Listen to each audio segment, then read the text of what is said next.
юный прокурор при галстуке с портфелем. Судья обряд одел, лениво начал тему.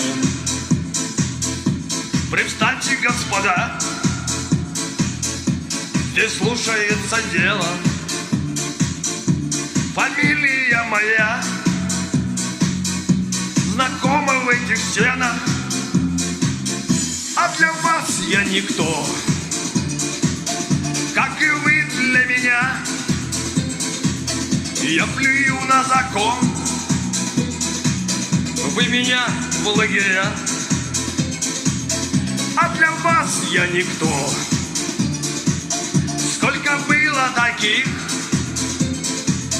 сквозь очки разглядеть, мою жизнь не смогли.